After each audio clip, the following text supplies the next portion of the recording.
Ito ang lahat ng dapat mong malaman, lahat ng babayaran, mga dapat mong tandaan at mga bagong requirements para sa pagpaparenew ng lisensya ngayong taon. Number 1, email address. Number 2, LTO client ID. Number 3, CDE certificate. Number 4, lumang lisensya.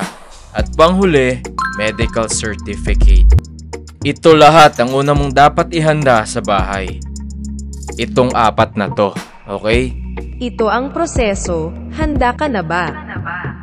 Una mong gawin ay gumawa ka ng email address. Dito mo makukuha ang LTO client ID mo at CDE certificate. Importante to. Pag-usapan pa natin to mamaya. Madali lang naman ito. Pumunta ka lang sa Google, tapos i-type mo ang gmail.com. Hanapin mo ang link ng Gmail tapos i-click mo na. Tapos, create account. Pagkatapos mo ilagay ang lahat ng detalye at nakagawa ka na ng email, congratulations. Yan ang unang requirement. Sunod, sa Google ulit.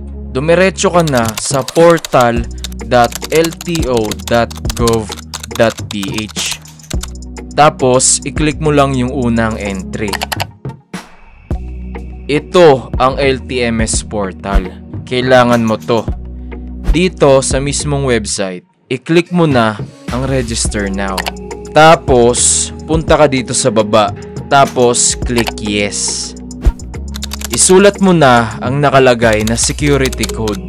Tapos, click next.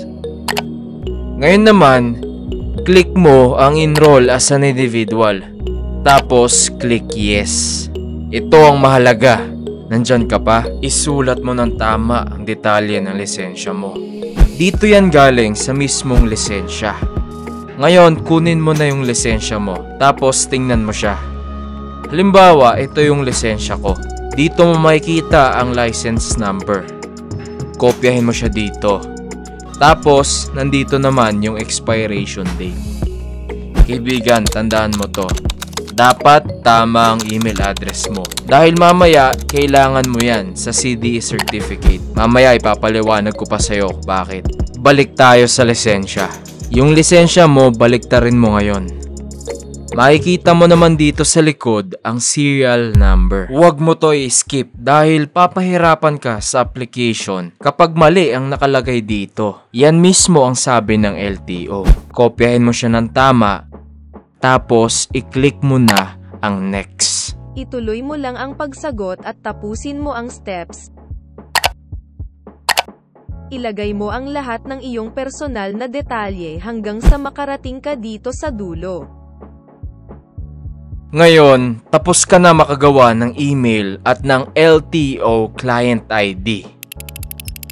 Diretso naman tayo sa pangatlong requirement. Kunin na natin ang CDE certificate. Handa ka na? Tara, gamit ng iyong phone o laptop o sa computer shop, pumunta ka ulit sa Google. Tapos, i-type mo ang gmail.com. Tapos, hanapin mo ang email ng LTO. Siyempre, bubuksan mo ulit yung email mo na ginawa kanina. Kung cellphone naman ang gamit mo, punta ka lang sa gmail.com. O kaya pumunta ka dun sa application ng Gmail. Dito mo i-verify ang account mo sa LTMS portal na ginawa mo kanina. Kaya sabi ko kanina, importante na ilagay mo ng tama ang email address mo dahil hindi dadating ang email na to na mula sa LTO kapag mali ang nakalagay sa LTMS portal. Okay? Hindi ka na rin makakagawa ng bagong LTMS portal kapag mali ang nakalagay na email sa LTMS portal. Dahil unique ang serial number ng lisensya mo, ibig sabihin hindi mo na to mababago. Kaya critical to. Ayusin lang ang pagsusulat para hindi ka magkaroon ng problema sa LTO. Balik tayo sa email. I-click mo lang ito. Tapos, i-click mo lang itong link. O kaya naman itong isang link na to. Para dumiretso ka na at ma-verify na ang account mo sa LTMS portal. Kung cellphone naman ang gamit mo, pumunta ka ulit sa Gmail. Tapos i-click mo ang email ng LTO. Pagkatapos, i-click mo na ang link sa loob ng email. Tapos, mapupunta ka dito. Ngayon naman, gumawa ka na ng password mo. Sana ay natutulungan kita. I-like mo naman ito kung nakatulong sa'yo. Meron ka na ngayong account sa LTMS portal. Yan ang kung tawagin ay ang LTO Client ID. Isulat mo na ngayon ang LTO Client ID mo dahil hihingin yan sa LTO. Isulat mo na rin ang password para hindi mo makalimutan. Yan na ang forever number mo. Kaya kapag nawala yan o kaya kapag nakalimutan mo, pati ang email mo, hindi ka na ulit makakapag-renew ng lisensya. Kunin na natin ng CDE certificate. Balik ka lang sa LTMS portal. Hintayin mo lang mag-load ang page, kaibigan. Tapos mag-login ka. Dito, isulat mo lang yung LTO client ID mo at yung password. Tapos pindutin mo na ang login. Pagkatapos, punta ka dito sa graduation logo.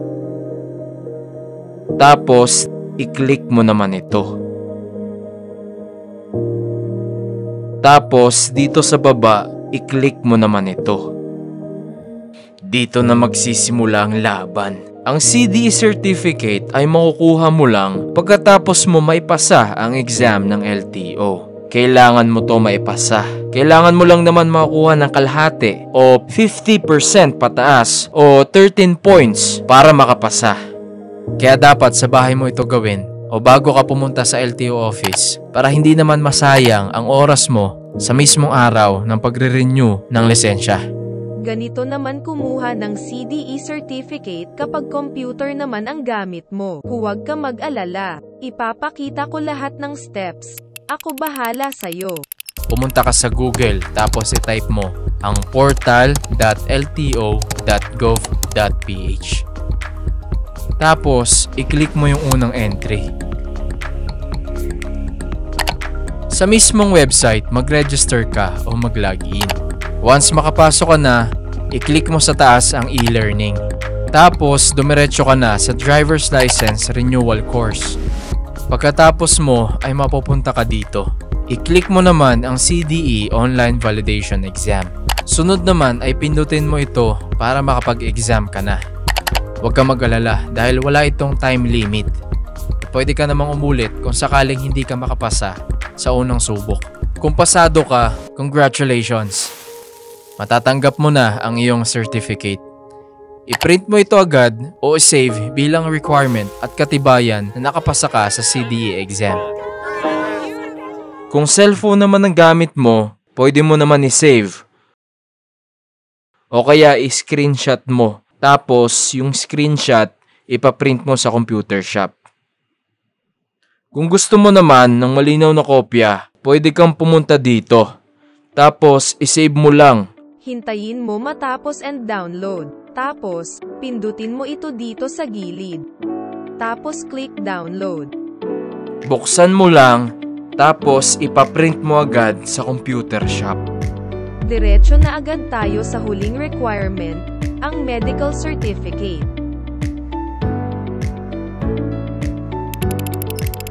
Walang online na medical. Kaya kailangan mo talagang magpunta sa LTO. Kailangan ng physical presence mo para masuri ang medical condition mo. Kung pasado ba o pwede ka bang makapag-renew ng lisensya. Sa mismong LTO ka na rin magbayad para sigurado. Ngayon naman, ipapakita ko sa iyo ang proseso ng medical sa LTO. Unang gawin mo ay maghanap ka ng medical center na accredited ng LTO. Laging merong center malapit sa LTO. Magpaparenew po ako ng lisensya.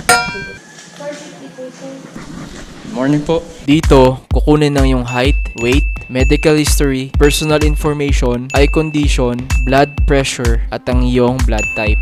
Kung makakahanap ka ng mas mura sa 500 o 450 pesos, mas maganda. Pagkatapos makuha ang result, agad na dumiretso sa LTO para magproseso. At this point, di mo na kailangan ipa-photocopy ang iyong lumang driver's license. I-submit mo na lang kasama ang iyong medical dahil requirement din yan. pumila at kung ikaw na ang kasunod, i-assist ka ng guard kung anong detail form ang kailangan mong i-fill out. May babaguhin, wala. Wala po, paso na. Ha? Paso na, expired na po. Expired na. Thank you po. Ano ba yan? Renewal po ng expired na license. Ilan taon? Kaka-expired lang po this year. Ha? Kaka-expired lang. Ay, expired lang pala. Wala nang form. Expired lang ba? Kaya expired lang ba? Opo, kaka-expired lang.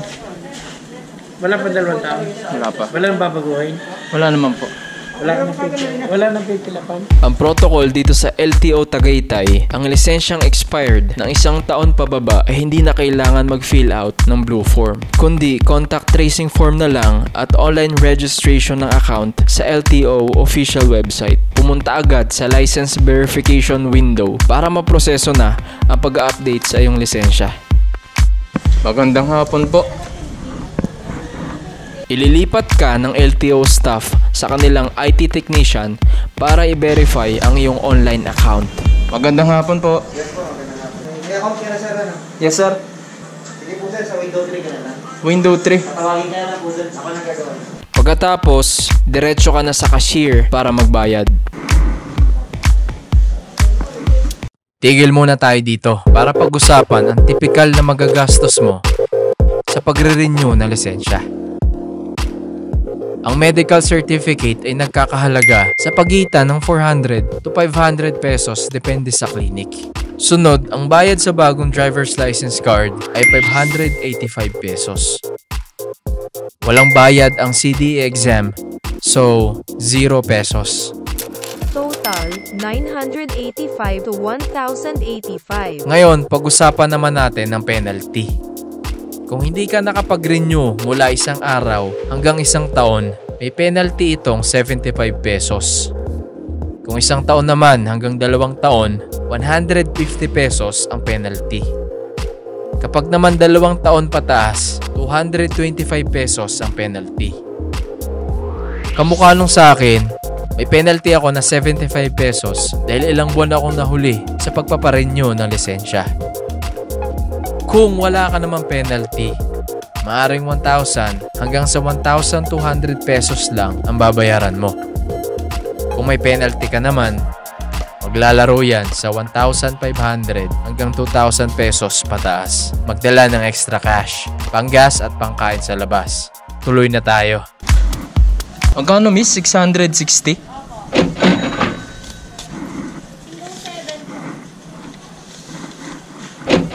Salamat po. Pagkatapos magbayad, bumalik uli sa verification window para mag-process ng biometrics, digital signature at bagong picture mo sa driver's license. Ang huling step ay license releasing. Hintayin ma-encode ng LTO staff ang updated data mo. Magantay pa ng ilang minuto habang piniprint ang bago mong lisensya. Pag sumenyas ng ganito ang LTO staff, ibig sabihin i-verify na ang fingerprint mo. And that's it. Ibibigay na sa'yo ang fresh at bago mong driver's license. Ngayon, iwas ka na sa argumento at basag ulo sa mga enforcer.